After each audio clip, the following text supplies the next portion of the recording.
오늘 각종 사건, 사고 소식을 정리해보는 포인트 뉴스입니다. 첫 번째 포인트 뉴스입니다.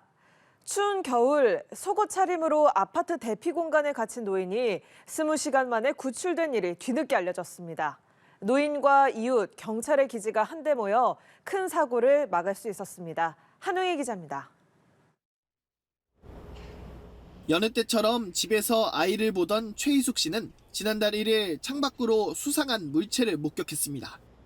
길게 묶인 옷가지가 아파트 맞은편 동 창밖에서 휘날리는 상황. 의아했지만 대수롭지 않게 여기던 중 SOS 표시가 눈에 들어왔습니다. 전날에도 몇 차례 불빛이 반짝였던 게 생각이 나면서 곧장 112에 신고했습니다. 무의식 중에 봤는데 창문이 조금 열리고 닫히면서 SOS가 생겼더라고요. 너무 놀래서 어떡하지 하다가 이제 112에 신고를 하게 된 거죠. 신고를 받은 경찰은 인근 지구대가 최단 시간 출동하는 코드 1을 발령했습니다. 15층부터 일일이 확인한 끝에 인기척이 없는 28층을 구조 대상으로 특정했습니다. 화장실까지 다 확인을 해보았었는데 그래도 사람이 없었거든요. 근데 마침 그때 주방 좌측에 비상 대피 공간이 있었는데 그쪽에서 여기 하는 말소리하고 쿵쿵 두드리는 소리가 들렸거든요. 대피 공간에 갇혀있던 건 70대 노인 A씨. 혼자 사는 A씨는 창문을 열려고 대피 공간에 들어갔다 방화문이 잠기면서 20시간 넘게 갇혔습니다.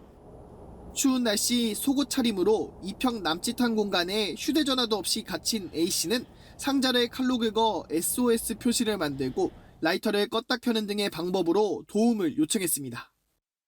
저도 이제 이런 사건은 처음이었지만은 할아버지 입장에서는 정말 난감하셨을 텐데 그래도 기지를 발휘하셔서 저희가 출동해서 이제 물론 신속하게 구조가 돼서 정말 다행이긴 하지만은 노인과 이웃, 경찰의 기지가 한데 모인 이번 사건은 경찰청 SNS에 소개되며 뒤늦게 알려졌습니다. 연합뉴스 TV 한웅입니다.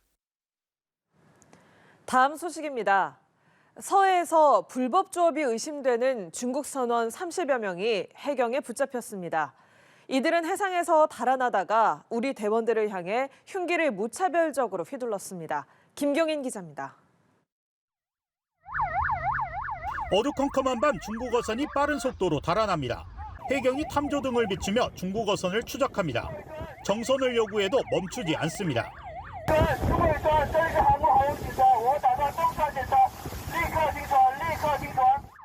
해경 고속단정이 중국 어선에 가까이 접근합니다. 중국 선원들이 갈고리가 달린 기다란 막대로 해경 대원들을 내려치기 시작합니다. 쇠막대기도 휘두르며 거세게 저항합니다. 상황이 급박해지자 해경 대원들이 고무탄 발사기를 꺼내 조준하며 소리칩니다.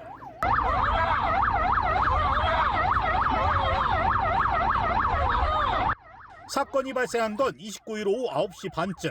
전남 신안군 농도에서 서쪽으로 약 94km, 우리 측 배타적 경제수역에서 발생했습니다.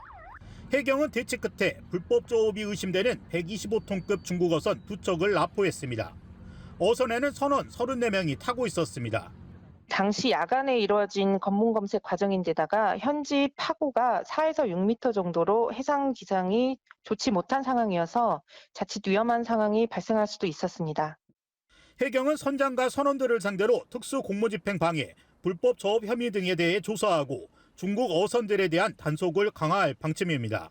연합뉴스 TV 김경인입니다. 세 번째 포인트 뉴스입니다. 사용되지 않는 논이나 밭을 식당 주차장으로 사용하는 등 개발 제한 구역 내 불법 행위가 늘고 있습니다. 지난해 적발 건수는 전년도에 비해 55%나 증가했는데요. 경기도가 드론과 항공사진 등을 총동원해 집중 단속에 나섰습니다. 서승택 기자입니다.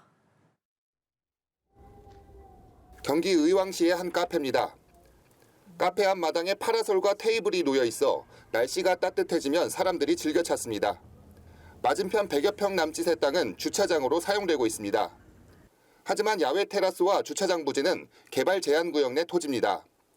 해당 카페가 허가 없이 용도를 변경해 사용하고 있는 겁니다.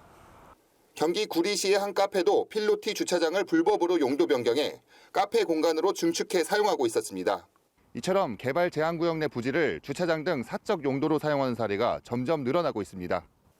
경기도가 지난해 개발 제한 구역 내 불법 행위를 적발한 건수는 7,768건입니다. 전년보다 55% 늘어난 수치로 3,189건은 철거 및 원상 복구됐으며 4,579건은 시정명령과 이행강제금 부과 등 행정조치가 진행 중입니다. 시군별로 보면 남양주시 2,035건, 고양시 1,104건, 시흥시 804건, 의왕시 534건 순이었습니다.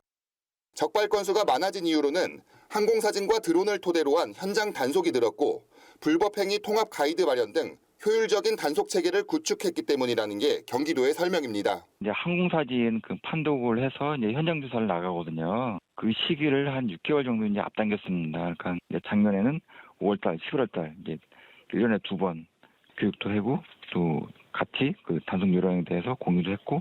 경기도는 이행강제금 부과 조치에도 원상복구를 하지 않는 불법 행위에 대해서는 경찰의 고발 조치도 진행한다는 계획입니다. 연합뉴스TV 서승택입니다. 마지막 소식입니다. 낚싯줄이 몸에 감겨 제주 앞바다에서 힘겹게 헤엄치던 새끼 남방 큰 돌고래 소식 최근 전해드렸는데요. 구조단이 낚싯줄 일부를 제거했다는 소식입니다.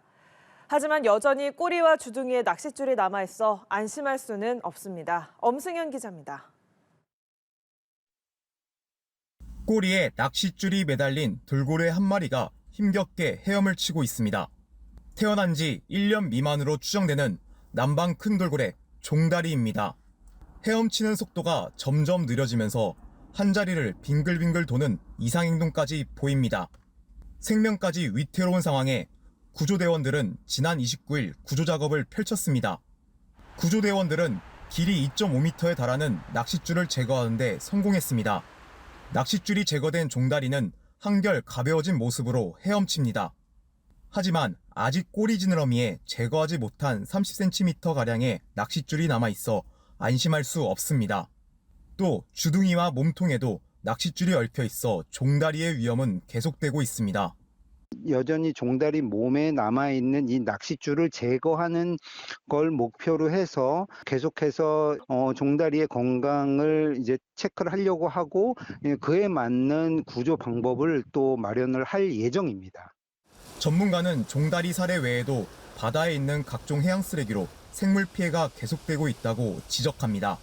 지금 최근에는 이제 바다 거북이라든가 이제 굉장한 이제 피해를 입고 있고요. 체계적으로 좀 관리할 수 있는 어떤 이제 제도적 방안이 필요하겠죠.